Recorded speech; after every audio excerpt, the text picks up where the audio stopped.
দোকানের সসের কথা ভুলে যাবেন যদি টমেটো দিয়ে এভাবে সস বানিয়ে নেন। আর এখন তো টমেটো অনেক সস্তা, খুবই অল্প টাকা দিয়ে কিন্তু কেজি কেজি টমেটো কেনা যায়। তাই খুব সহজেই বানিয়ে নিন সারা বছরের জন্য টমেটো সস। তো দেখতেই পাচ্ছেন আমি একদম পাকা পাকা টমেটো নিয়েছি 2 কেজি। তো পরিষ্কার করে ধুয়ে নিয়ে আমি বোটাটা ছাড়িয়ে নিচ্ছি।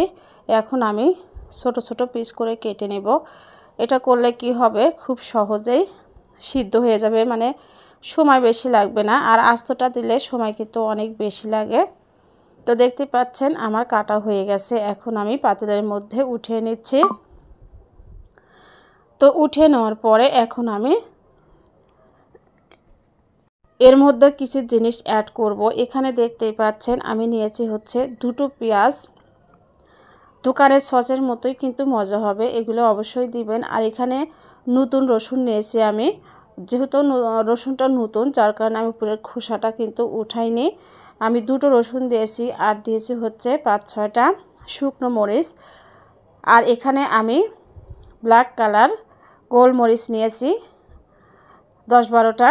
তো দেখতে পাচ্ছেন এভাবে আমি সিদ্ধ দিব। তো দেখতে পাচ্ছেন আমার কিন্তু টমেটো সিদ্ধ ফ্রাই হয়ে গেছে। তো একটু উল্টে পাল্টে দিচ্ছি, উপরে যেগুলো সিদ্ধ হয়েছিল না সেগুলো কিন্তু সিদ্ধ হয়ে যাবে।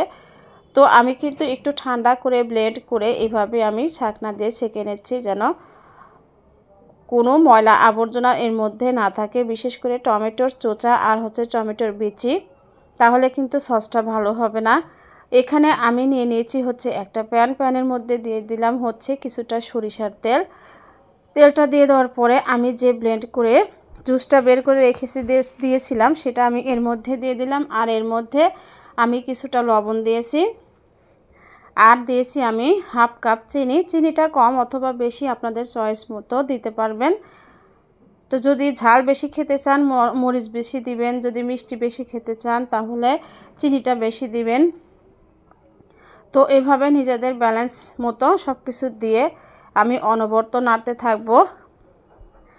তো এটা অসুবিধা হচ্ছে প্রথমে নাড়াচাড়া কোনো সমস্যা হয় না, যখন এটা ঘন হয়ে আসে তখনই কিন্তু সমস্যা, হাতে ছিটিয়ে আসে।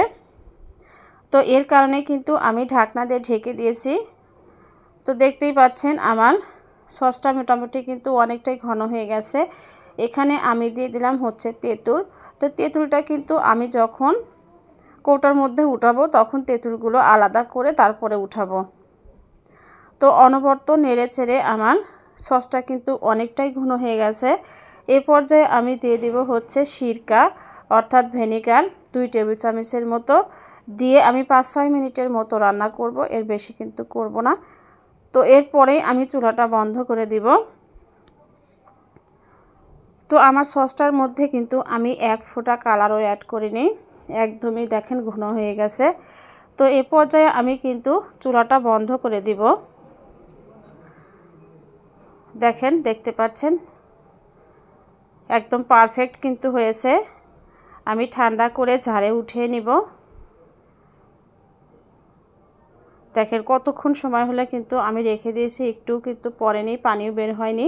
তো এইভাবে টমেটো সস বানিয়ে সারা বছরের জন্য রেখে দিতে পারেন। ধন্যবাদ সবাইকে এতক্ষণ সাথে থাকার জন্য। আমার চ্যানেলটা সাবস্ক্রাইব করে রাখবেন। ধন্যবাদ। আবার দেখা হবে নতুন কোনো রেসিপিতে, নতুন কোনো ভিডিওতে। আসসালামু আলাইকুম।